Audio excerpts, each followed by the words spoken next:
Hi there. In this video, we're going to just look at kinetic energy.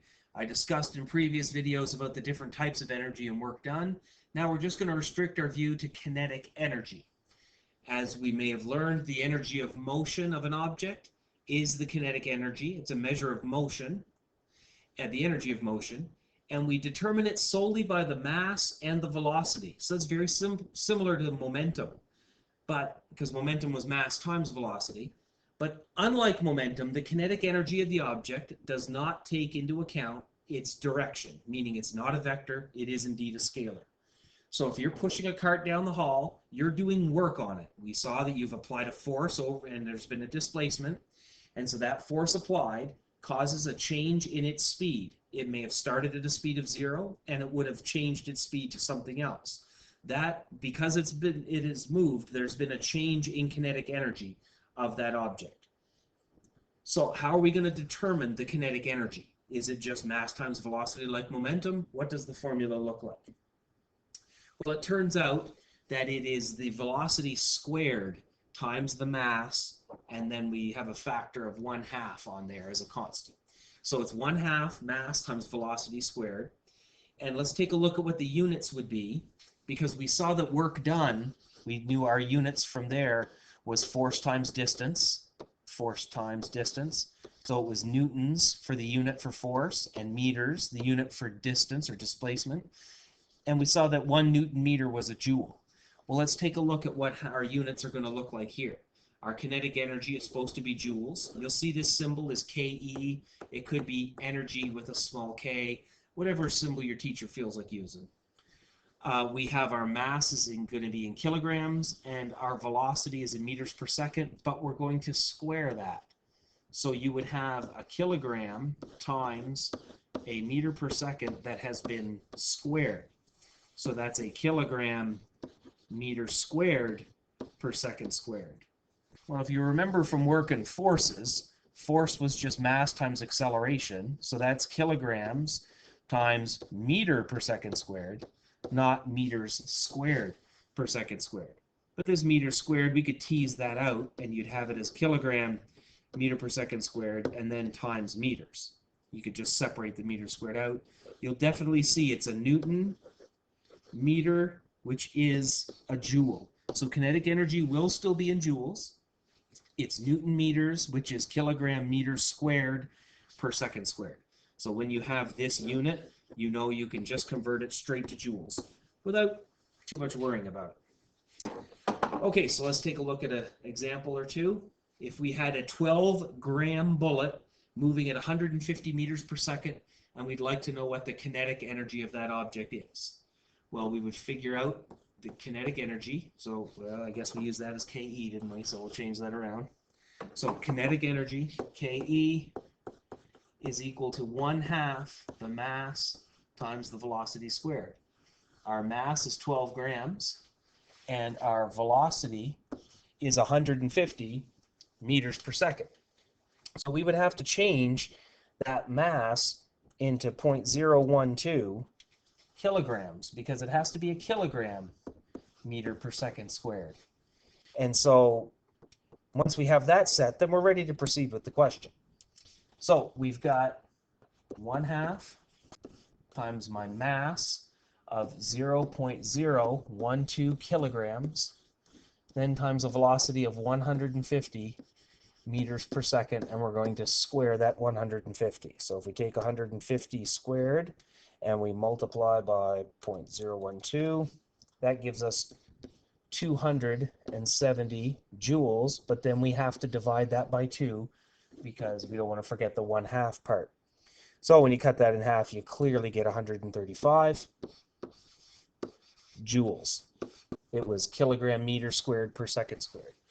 So its kinetic energy would have gone from, the energy of its motion is 135 joules. We could then work that or convert that to an amount of work that's done and a potential to change to other forms of energy, but I'm getting ahead of myself. So we'll leave that simple example where it is. If we remind ourselves that the work done on an object isn't just force times distance, but it's also, as I said earlier, it's the change in kinetic energy, then we might be able to try these things a different way. So if we had a 125 kilogram crate and it's moving, so we'll get our crate here. It has a mass of 125 kilograms. It is moving at 1 meter per second. And what happens, 1 meter per second, excuse me, and you apply a 300 Newton force over a distance of 10 meters, and I want to know what's the final speed of the crate when you're done pushing. So I guess what we need to figure out, if we have a force times distance, I would see my force is 300 newtons, and the displacement of this is 10 meters. So my work done would be 300 newtons times 10 meters. It's pretty easy math now. So 3,000 joules. Well, if that's my work done, that is also my change in kinetic energy. It is also 3,000 joules. So my kinetic energy is 3,000 joules. My change in kinetic, excuse me.